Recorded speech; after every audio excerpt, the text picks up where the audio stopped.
emision mundësohet nga ISP Broadcast. Mbrëma kudo që na ndiqni të nderuar shikues.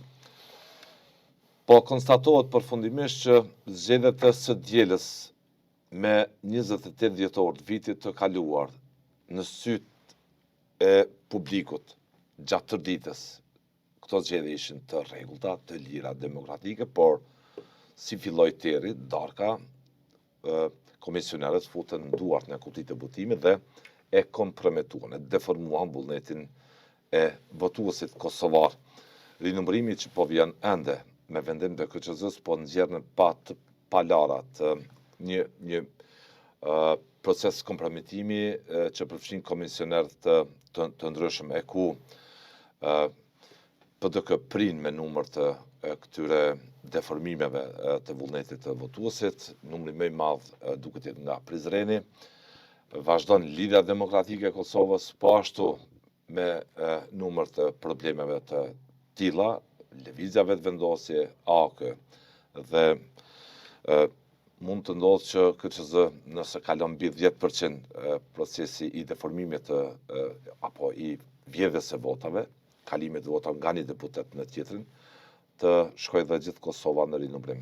Por legislatura e 10, a mund të quhet legislaturë me legjitimitet të plot nëse nuk pastrohet nga fillimi në fund çdo dilemë mbetet të shihet. Një pikpyetje është, ftoj për analizë zotin Afrim Kasolli. Faleminderit Kasolli. Kësirit jemi zbashku. E diskutuam dhe të premten që një hije komprometuese mbi gjithë procesin tashmë është e pashmangshme. Dhe cila është rruga për ju që do ta pastroj çdo dilemë, do të heq çdo dilemë në sytë e publikut. Po për veti jo jam krenar, po një vetë mirë që ndoshta kam reaguar ndër të partë kur filluan të dalin indicjet e para se mund të ketë kompromitim të këtij procesi, sepse në fillim do thotë ekzistonte një numër i vogël i votave të keq përdorur, dhe unë personalisht me anë të një shkrimi e disa reagimeve kam thënë që do tashmë këtu ka ndodhur një krim fondator sa i përket sistemit demokratik, sepse qoftë edhe një vot nëse është prekur, procesi është i kompromituar, se vullneti i qytetarit do thotë është cënuar, nuk ka shkuar në vendin e duhur. Tashmë këtu po dalin veç fakte dhëna që janë alarmante, që tregojnë që kemi të bëjmë me një proces totalisht të delegjitimuar në aspektin e përfasimit të brendshëm të subjekteve politike. Të jemi qartë nga se sa i përket votave që kanë fituar subjektet politike, legitimiteti është në rregull, do thotë, mirë po personat të cilat i përfasojnë ato parti politike është po që kanë tentuar që ta bëjnë në korris të njëri tjetrit. Po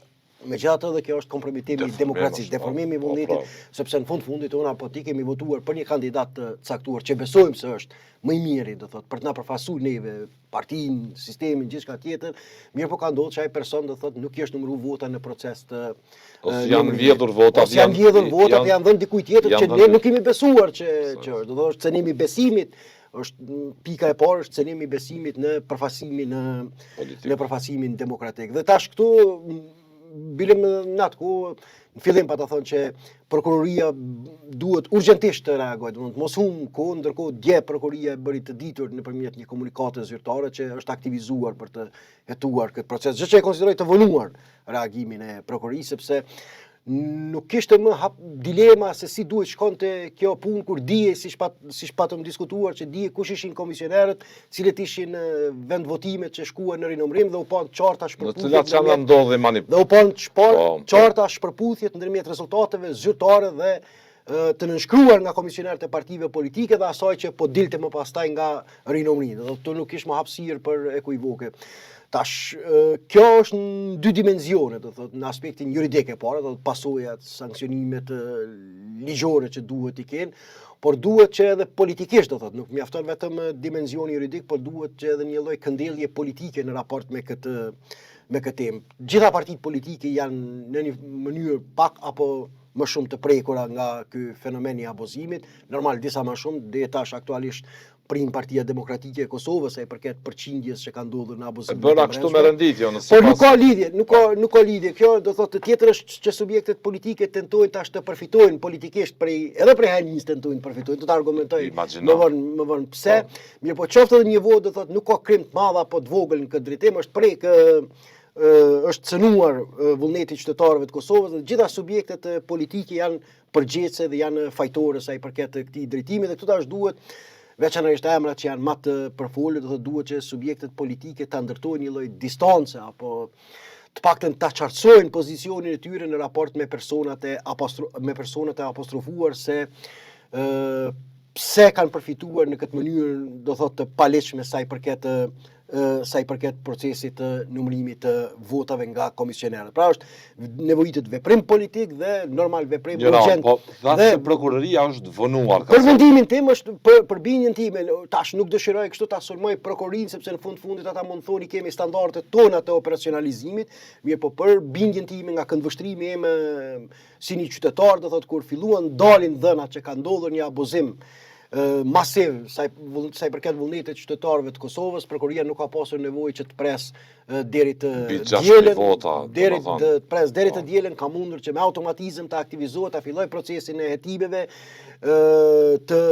të kontaktojnë organet hetuese, të kontaktojnë komisionerët të cilët të kontaktojnë komisionerët të cilët kanë qenë përgjegjës për këto qendra të vendvotimeve që po flasim, sepse dëgjoni është tash mund duket spekulim ose diçka derisa skemi fakte, mirë po në vazhdimsi kanë ekzistuar dyshime që votat sa i përket deputetëve brenda subjekteve politike preken. Ka ekzistuar një hije dyshimi, ka ekzistuar, mirë pas njerë nuk është bërë e morë. Jo vetëm këto zgjedhje, por në gjitha proceset zgjedhore shqetësimi ka ekzistuar. Tash dënimet më të rënda që kanë ndodhur sa i përket komisionerëve kanë ndodhur ato pas vitit 2010 kur ishin prekur votën ndërmjet partive politike dhe ne kemi parë që komisionerët janë disiplinuar në këtë drejtim. Duke filluar nga viti 2014 Kosova ka mbajtur zgjedhje të vazhdueshme, nuk ka pasur ankime apo nuk ka pasur protesta sa i përket manipulimeve ndërmjet partive politike, gjë që tregon që ka dhënë efekt sanksionimi ligjor ndaj atyre të cilat kishin abuzuar në vitin 2010. Dhe unë jam i bindur që nuk ka formë tjetër, nuk ka mënyrë tjetër në këtë drejtim post që të shkohet me sanksionime të rrepta ligjore, dënime të rrepta, tash nuk mund të japun deri në 5 vite është. Kjo është tash çështja e organeve ligjzbatuese, ato në bazë të normave të kodit penal e tjera mund t'i shqiptojnë dënimet, nuk mund t'jap kështu numër apo shifër të saktë, mirë po që të mos humbet kohë kushdo që preki votën të dënohet. Që të mirët një mësim një herë për gjithmonë që ata që mund të tundohen për përfitime grupore, ta dhënojnë vullnetin e qytetarëve të Kosovës, ta dhënojnë demokracinë, do të kenë pasoja të rrepta për fatin e tyre individual dhe të kalkulojnë që a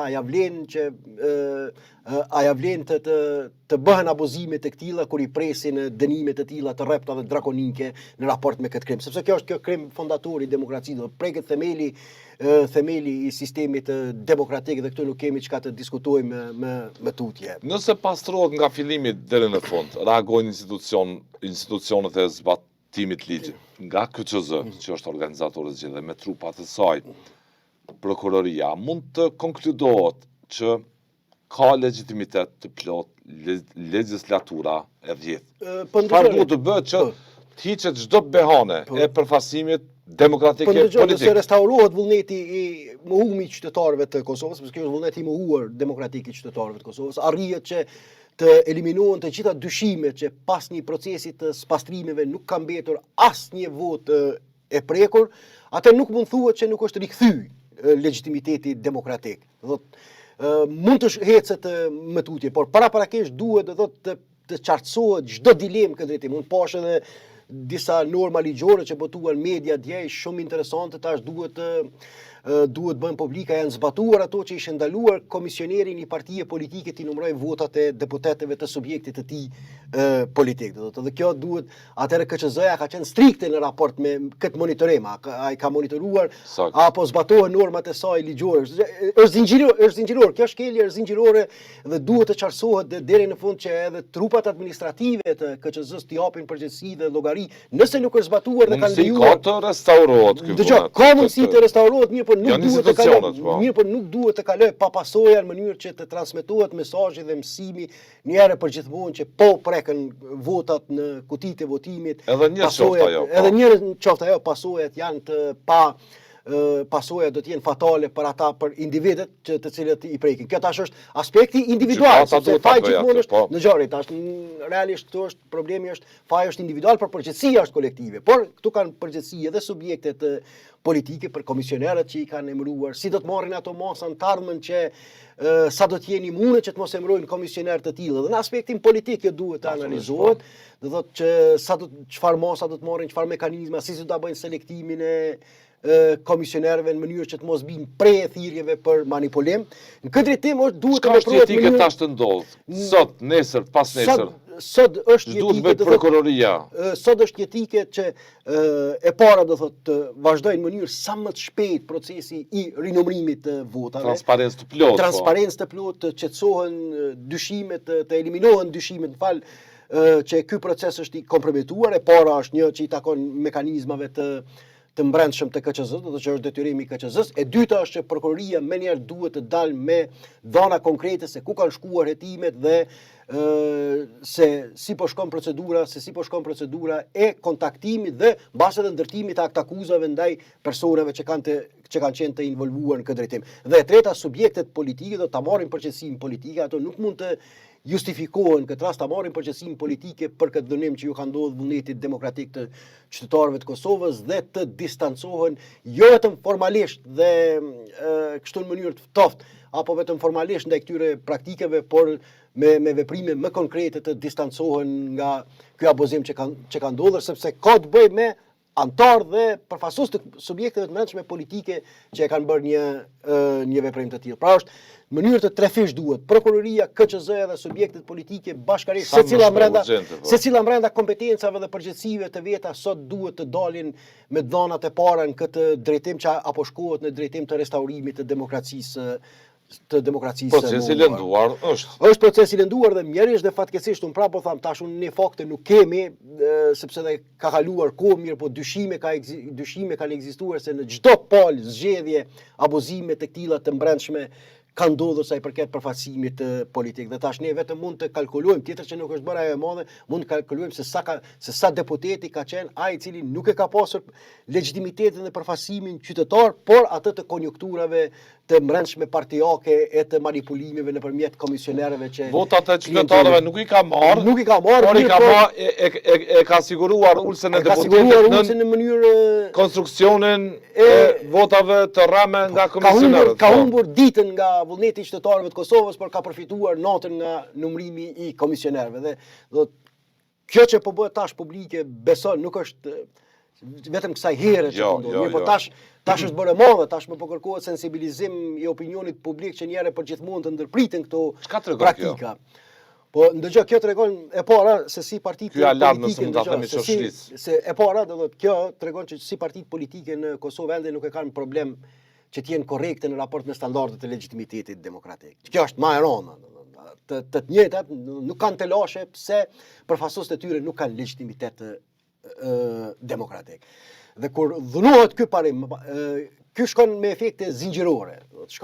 Ka pasoja të vazhdueshme në gjitha segmentet e tjera, sepse nëse një njeri apo një deputet apo një parti është gjendje të mbyll syt para vjedhjes së votës së qytetarëve të Kosovës, ajo mund të jetë po ashtu tolerante, por pastaj edhe në abuzime tjera që mund të ndodhin në menaxhim të shtetit. E tha edhe të premten e javës së kaluar që partitë duket që kanë bë konsenzus me krimin për ta deformuar vullnet të votuesit kosovar.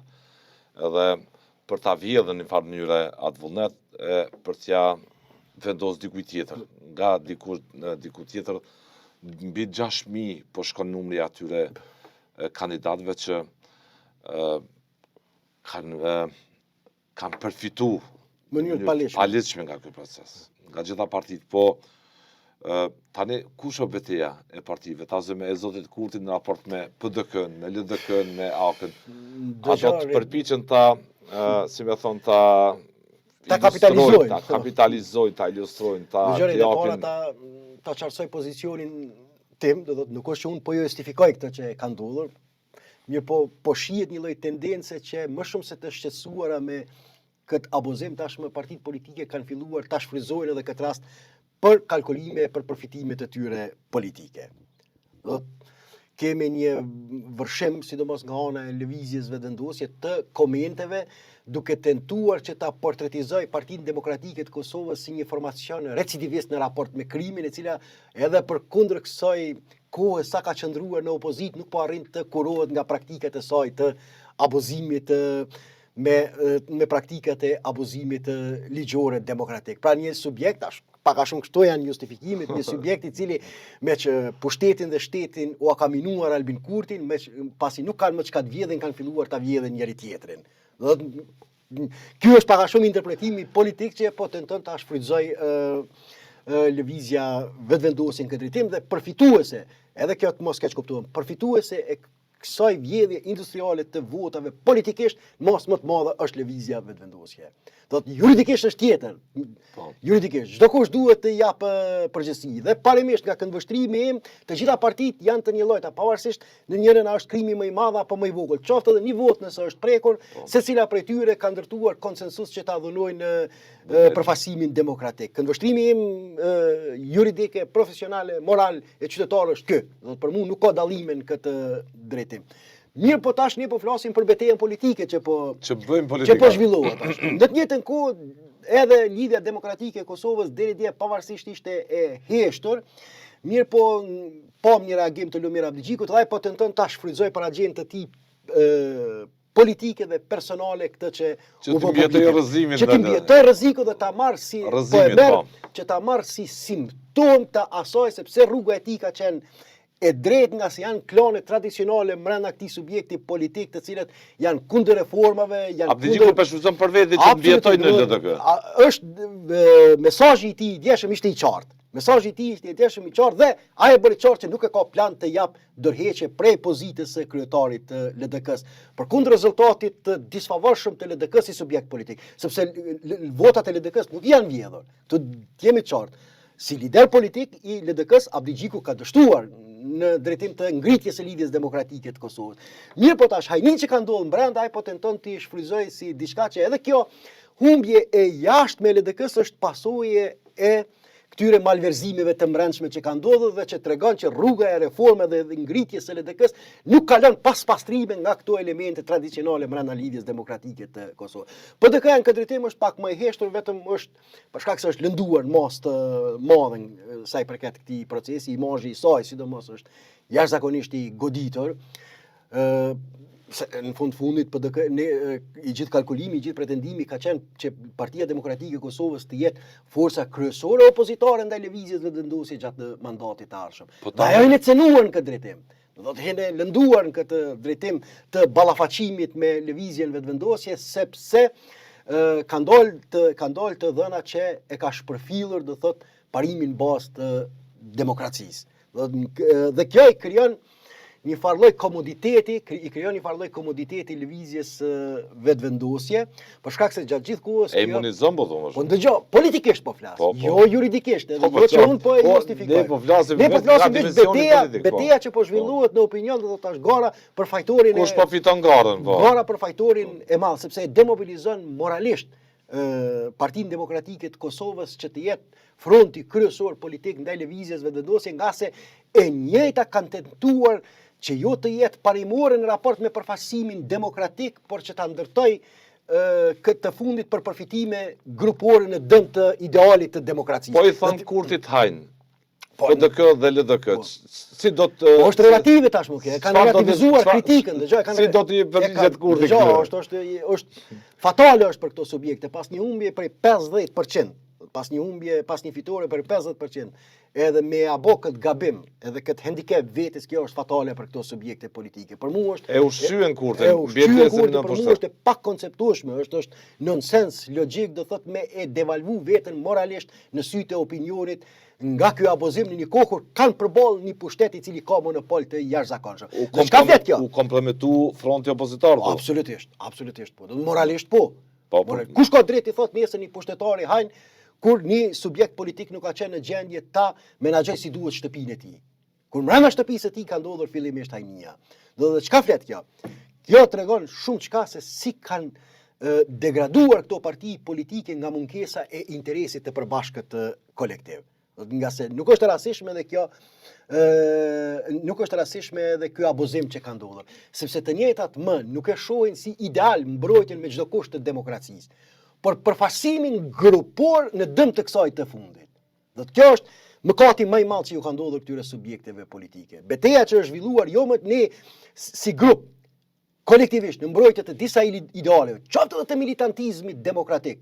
Nuk është term negativ kjo militantizëm demokratik e përdorni teoretikisht. Qeverisja, korrupsioni, krimi organizuar, domethënë nuk mund të përfaqësohen nga kjo lloj opozite në këtë legislaturë.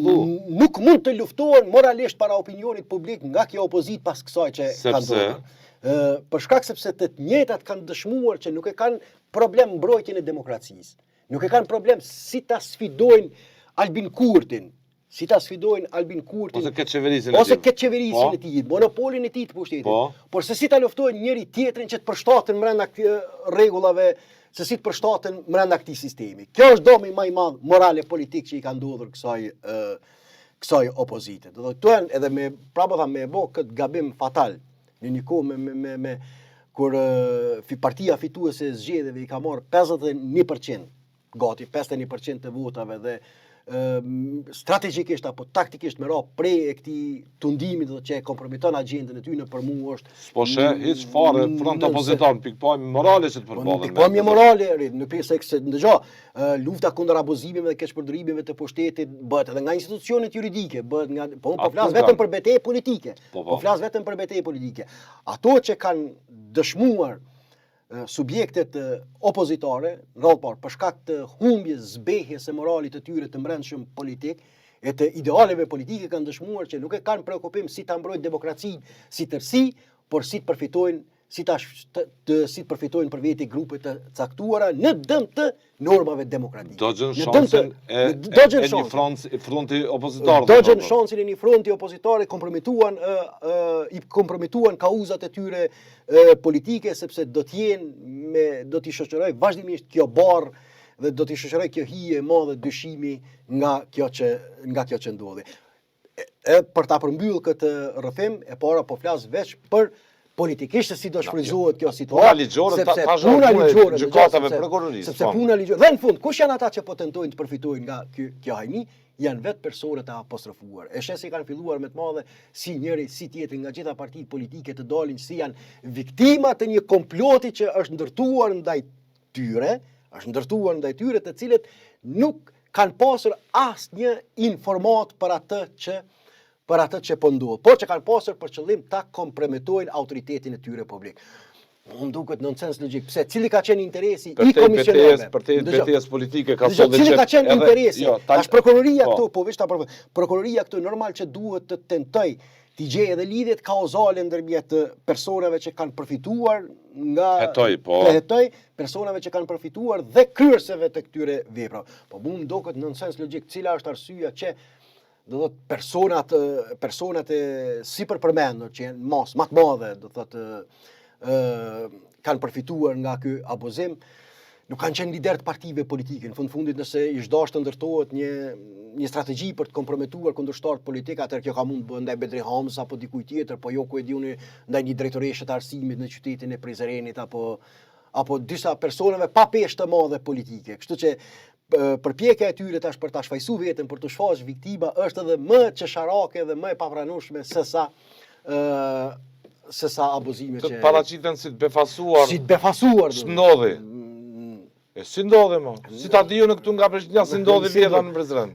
Rit, vesh një send është cili komisioner, un jam kështu po e shtrojm hipotetikisht, cili komisioner do ta merrte rrezikun t'i ndryshonte votat e një kandidati për një kandidat tjetër, vetëm nga vetvetja pa asnjë marrëveshje paraprake politike. Pa relacion interesi. Pa relacion interesi. Kjo do thotë mu më duket jo binse në aspektin publik dhe politik. Normal në aspektin juridik është punë e prokurisë, tash nuk asaj do t'i duhet t'i dëshmoja ekzistojnë lidhje të drejt për drejta dhe Kosova e gjitha duhet shkojnë në rinumrim, sipas. Nuk ka dilemë. Mbase mund dalin dhe skema abuzimi që mund të erësojnë dhe më shumë rezultatin e një procesi që do të duhet ishte mirëfilli demokratik Kosovë. Absolutisht, po do thotë në mënyrë që të hiqen dilemat për këtë që ka ndodhur që mandati i jashtëm paktën i deputetëve të Kuvendit të Kosovës tjetë ai i cili buron nga vullneti i popullit dhe jo nga ai i cili është orkestruar e është përgatitur me metoda bizare pasi qytetarët e kanë thënë fjalën e tyre. Rinumërimi është i domosdoshëm në këtë fazë. Rinumërimi është, por nuk e zgjidh problemin vetëm rinumërimi, do të kërkohen masa tjera radikale që njëherë për gjithmonë të kalohen abuzimet e këtilla. Aspekti juridik dhe ajo që është më e rëndësishme, do të partitë politike duhet ta shohin veten në sy, të mos e luajnë lojën e të paditurit. Ç'ndodhi, si u bë, si ndodhi, sepse gjithare tash unë nuk mund të argumentoj trendin abuzuesve, po nuk mund të argumentoj në aspektin lloj formulimi, nuk mund të argumentoj këtu në justifikueshëm. Në aspektin juridik nuk mund të argumentoj, po gjitha e dinë, thotë që në vazhdimsi është ndjekur një praktike tillë, ka qenë interes i subjekteve politike që të favorizohen kandidat më të ndëgjueshëm në raport edhe më të besueshëm në raport me ata që qytetarët e Kosovës kanë kalkuluar se janë më të mirë për t'i përfaqësuar. Nuk është hera e parë që ndodh kjo. Ka qenë do thotë ata kandidatë që kanë pasur kontroll më të madh te komisioner, sepse komisioner dihet emërohen prej partive politike. Mirë po ne tash kemi sistemin ligjor, sepse në vende normale po e zom numërimin e votave e bën Ministria e Punëve të Brendshme në Danimarka, po është kjo çështje teknike, askush nuk mirret. Standard emancipimi. Tjetër standard askush nuk mirret me këtë punë. Veç kritikës legjitime me të drejtë që e keni ju, e ka shumë kushte në Kosovë për partitë politike, për komisionerët që prekën votat, abuzuan me votat, duke sjellë përfitues të palegjshëm të atyre votave që janë kandidat potencial për deputet të legjislaturës së dytë. Kemi të drejtë plotësisht të mbajmë përgjegjës këdo, KQZ-n, prokurorinë, por vetë sistemi duket se po e përmirëson veten, sistemi shtetëror, po e përmirëson ka reaguar, që du të jemi po ashtu realist. Po ky sistem që organizoi zgjedhjet, po këto institucione reaguan vetë për ta restauruar, nëse mund ta them, atë deformim, abuzim të votës. Vetë sistemi po reagon. Çka tregon kjo për Kosovën, sidoqoftë për ndërtimin e institucioneve, për stabilitetin, për kulturën qeverisje. Megjithatë, sistemi po reagon vetë, ka solli. Ndëshore, unë edhe në fillim kam thonë që gjëja e parë që ne duhet t'ja themi vetvetes është që çlirohemi nga iluzionet që kemi zgjedhjet sa i përket që janë shembull në zbatimin e standardeve demokratike dhe ligjore. Ky është hapi i parë për ta pa të vërtetën në sy, që nuk është se jemi shembull në këtë drejtim, dhe pranimi i këtij fakti më pastaj, pranimi i kësaj të vërtetë të dhëmshme, dhe jo duke jetuar në iluzione që duhet na marrin lakmin gjitha vendet, se si jemi vend model në organizim të zgjedhjeve me deputet të zgjedhur jo nga populli, po nga komisionerët, do të është hapi i parë në drejtim të fillimit të përmirësimit të sistemit. Normal që inkurajoj këto masa edhe të KQZ-s, edhe inkurajoj edhe këto masa të KQZ-s, si sa i përket rinumërimit mirë, po tash duhet të bëhet e qartë, të qartësohet para opinioni, veçanërisht a ka pasur monitorim të plot në zbatimin e disa normave ligjore në numërimin e votave nga komisionerët i njëjtës parti që duhet i numërojnë. Por sistemi thash po reagon, ka solli nuk po rrit qetë vetë sistemi. Nuk po rrit qetë. Pajtohem. Partitë mund të kenë bërë pakt për fshehur abuzues të tyre të votave gjatë numërimit komisionerët, por sistemi po reagon shtetëror. Po reagon, po nuk po e gëlltit. Po ne tash duhet i presim deri në fund. Nëse partitë kanë arritur pakt që deri në fund duhet i presim edhe hetimet e prokurorisë dhe të shihet a ka lidhje ndërmjet deputetëve Sepse tash nuk mund ta paragjykojmë, Natyrisht. është rregull kjo, bazik në sistemin juridik, askush nuk është fajtuar pa vendim të Natyrisht. gjykatës. Dhe duhet i presim deri në fund edhe hetimet e prokurorisë, a mund të dëshmohen lidhje të drejt për drejta shkak pasojë ndërmjet personave, kandidatëve për deputet dhe komisionerëve. Do sepse siç thash, faji është gjithmonë individual, ndërkohë përgjegjësia është politike, është kolektive. Dhe në këtë drejtim tash, edhe subjektet politike, nëse dëshmohen interferencat të këtilla, nëse dëshmohen që ka pasur, po e zon biseda telefonike, WhatsApp, siç po dëshmohen raste të tjera, relacione, nëse dëshmohen këtu, është në sens logjik, është absurde që një parti politike të mos ndërmarr masa edhe ndaj personave të apostrofuar. Është më e pakuptim, është ndërri çfarë mesazhi transmeton ti nëse dëshmohet kjo lidhje ndërmjet komisionerit dhe kandidatit. Standardi moral i përfaqësimit. Standardi moral, çfarë mesazhi? Çfarë mesazhi mund bëjnë ligjërata në universitete, në organizime ndryshme mund parazite. Rastin e Prizrenit po e morrim, rastin e Prizrenit. Nuk ishte para 3 ditë njëra prej personave që është e apostrofuar o emëruar drejtoresh e drejtorisë për arsim në komunën e Prizrenit, që është personi njëri ndër më të apostrofuarit për këtë abuzim. Dhe tash, nëse dëshmohen nga prokuroria që ka pasur edhe një komunikim të vetëm ndërmjet komisionerëve dhe personave të këtij, cili duhet jetë reagimi po e zomi Partisë Demokratike të Kosovës. Të pajtohet vazhdojë e njëjta. Cili është mesazhi i tij që e transmeton në këtë krizë morale? Nuk mund të imagjinohet që mund të pajtohet. Në vitin 2026. Kjo është kjo. Nuk ka qenë e tillë as në vitin 2010 kur PDK-n e ka drejtuar zotit. Dëgjoni, tash është unë prapë them, s'po duhet besoj që edhe unë nuk po duhet besoj që kanë qenë të involvuar deputetët. Mirë po nëse verifikohet. Cili është mesazhi? Mos harro, njëri prej personave të apostrofuar është edhe Enver Hoxha, që mbahet si figura akademike e Partisë Demokratike të Kosovës. Profesor historia. A mund të imagjinohet cili është mesazhi që transmetohet? A mund të imagjinohet në një vend evropian një profesor universitar të tentojë të përfitojë vota në korrikë të kolegët të tij nëpërmjet komisionerëve? Kjo është pa negociueshme, ka thonë. Kjo është skandali më i madh, skandali më i madh politik dhe moral. Skandali politik dhe më i madh politik dhe moral që i ka ndodhur një subjekti politik në këtë drejtim. Nëse mund të ketë tolerancë në thojza morale ndaj një zyrtari të parëndësishëm të partisë, të secilës parti, tjetër është tek ata të cilët kanë peshë dhe përgjegjësi më të madhe publike dhe politike. Elita e një subjekti politik dhe tash cili është mesazhi që e transmetojnë?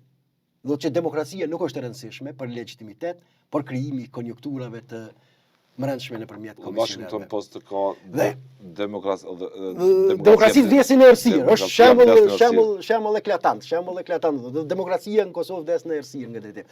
Pra, këtu tash duhet të shkohet deri në fund, pa paragjykuar fajsinë apo mos fajsinë askujt, sepse kjo është tashmë teme e prokurorisë, mirë po nëse eventualisht dalin dhe konstatohen lidhje kauzale ndërmjet personave të apostrofuar dhe komisionerëve, kjo do të ishte goditja më e madhe që i ka ndodhur.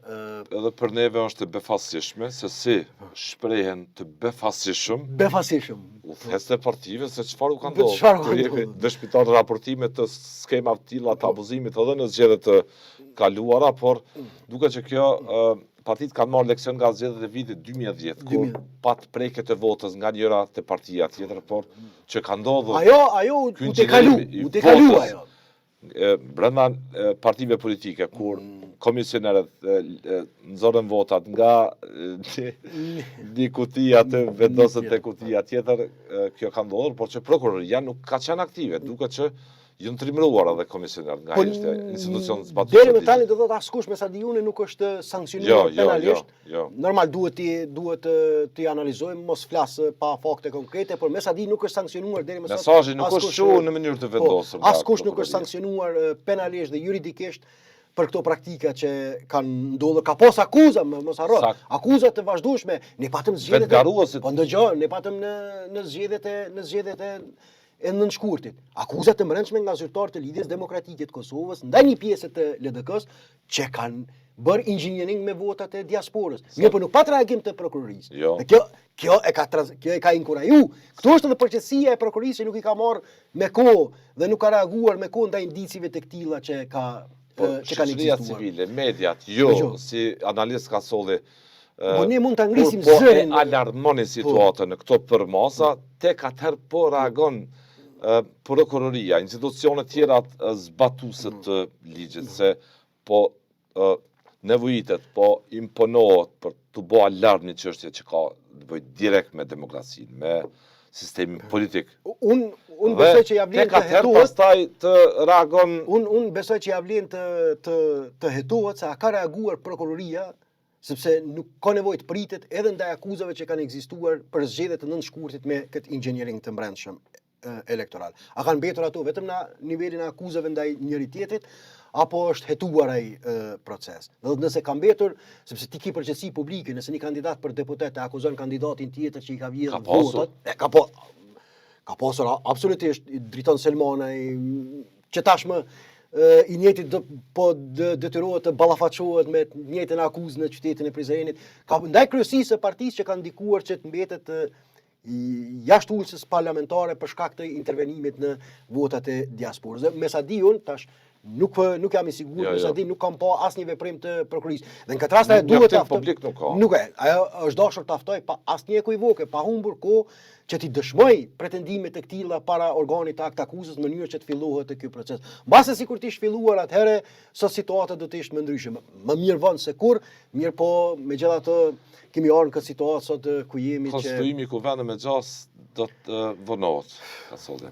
Do të vonohet duke kërcënuar dha fatet e rëndësishme kushtetuese edhe për aprovim buxheti, edhe rrjedhimisht edhe për zgjidhjen e temës së presidentit që është prapë në tavolinë te pragu i derës aty. Dhe duket që gjithë kjo do të shoqërohet në narracionin kush vodhi më shumë, kush vodhi më pak politikisht nga betejat që bëjnë partitë ose që mund bëjnë partitë. Dëgjoj, tash janë edhe shumë presione tjera sociale dhe ekonomike që po rëndojnë mbi shoqërinë kosovare dhe ne tash të mirëme me këtë temë. Ky është kremi dyfisht që i është bërë demokracisë në Kosovë. Dhe kjo është arsye pse po them përfituesi më i madh politik, jo ligjor, është lëvizja vetëvendosje në këtë drejtim dhe Albin Kurti. Kemi paralajmërime të ZRE-s për shtreitim të ri të rrymës. Tash mund të imagjinohet çfarë pasoja ekonomike do të prodhojë një hap i tillë. Shtreitim të çmimeve të ujit, e tjera do të mos i numërojmë të gjitha këto dhe faktin e këtyre presioneve të këtilla që po jetojmë në ankthjen e miratimit apo mos miratimit të buxhetit dhe shtyrjes së mos miratimit të marrëveshjeve ndërkombëtare me Bashkimin Evropian dhe Bankën Botërore që Kosova do të përfitonte një shumë të caktuar financiare. Në vend që presionet e ekzistonin në raport me këto tema që e prekin drejt për drejt jetën e qytetarëve të Kosovës, ne duhet ta konsumojmë kohën me procesin e rinumërimit të votave. Dhe në këtë drejtim, prapë them, kjo është njëri prej gabimeve më fatale që subjektet opozitare ja kanë bërë vetit. Unë nuk e di me çfarë papërgjegjësie në sjellën këtë mënyrë, sepse në vend se të njëjtat ta shtonin presionin mbi pushtetin në raport me këto tema, sot detyrohen të jenë defanziv për hajninë e mbrëmshme që e kanë kultivuar ndaj njëri tjetrit. Kjo është shkatrimi i kauzës opozitare, është delegjitimimi i plotë i saj, krijimi një terreni të pasfiduar për pushtetin edhe me çmimin e rëndimit të jetës së qytetarëve. Sepse të njëjtat tash duhet të justifikohen se si e kanë vjedhur vullnetin e qytetarëve. Do të nëse ZRE-ja e rëndon xhepin ton, subjektet opozitare duhet të justifikohen për shkak të përqindjes më të madhe të abuzimeve që kanë ndodhur, se si na e kanë vjedhur vullnetin ton politik. A ka vend për një alternativë të re opozitare? Apo e japin mundësinë PDK, LDK, AK që dikush lulëzoj të krijojë një platformë të ballafaqimit me zotin Kurti. Kemi zotin Dardan Mulliqa ish partnerin e tij brenda vetëvendosjes në parashikime, prognozat të sakta e tjera nuk mund bëj, por mund konstatoj një zgjedhjet e 28 dhjetorit i dëshmuan dy gjëra shumë të rëndësishme që mund prodhojnë pasoja në këtë drejtim të cilin ju po e artikuloni. E para që lëvizja vetëvendosje tashmë është dominuese absolute e skenës politike në Kosovë.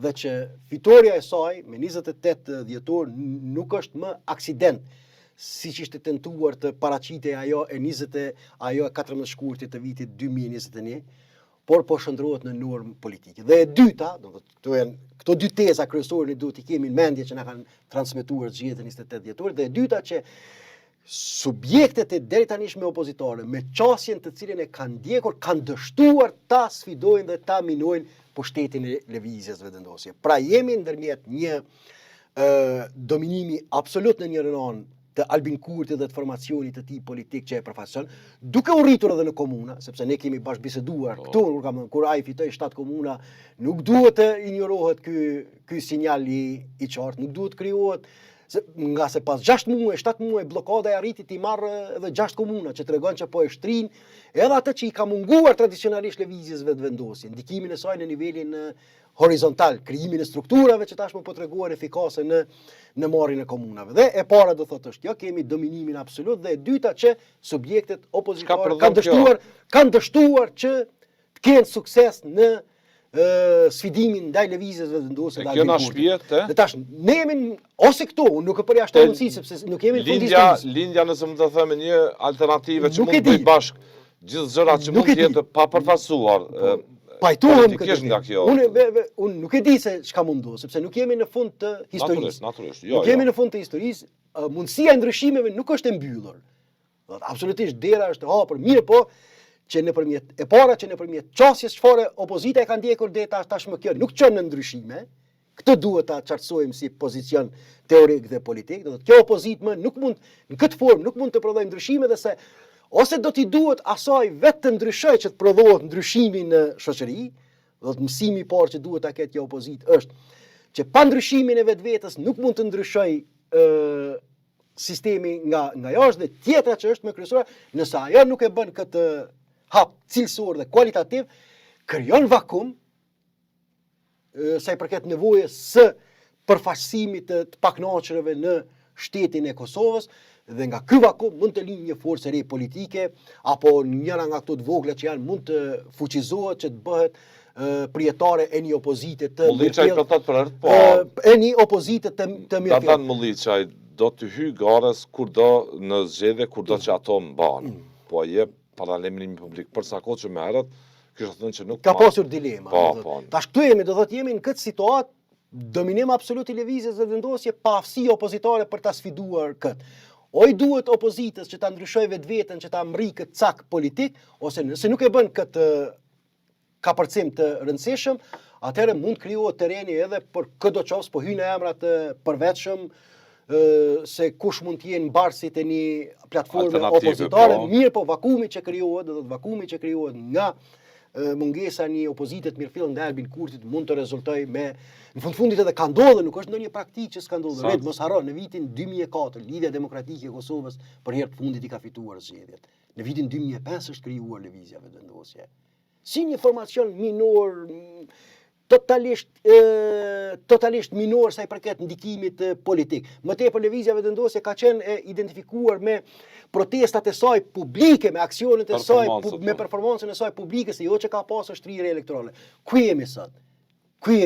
LDK-ja kur nuk ka arritur të fitojë zgjedhjet nga viti 2004, ndërkohë lëvizja vetëvendosje nga një formacion i cili është krijuar një vit pasi LDK-ja i kishte fituar për herë të fundit zgjedhjet, shndrohet në forcën e parë, dhe jo vetëm në forcën e parë politike, kryesore, por me një diferencë shumë të madhe elektorale në raport me partinë e dytë e të tretë.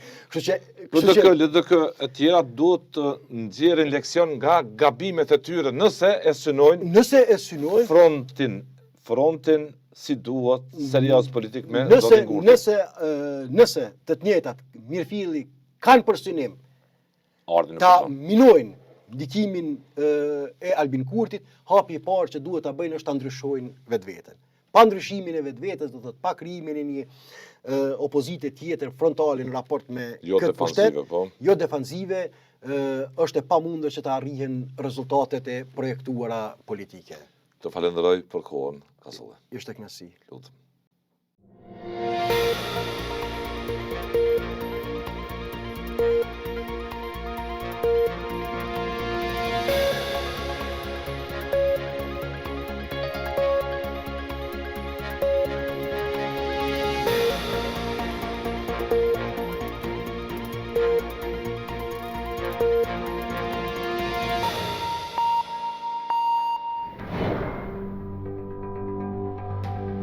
Ky emision mundësohet nga ISP Broadcast.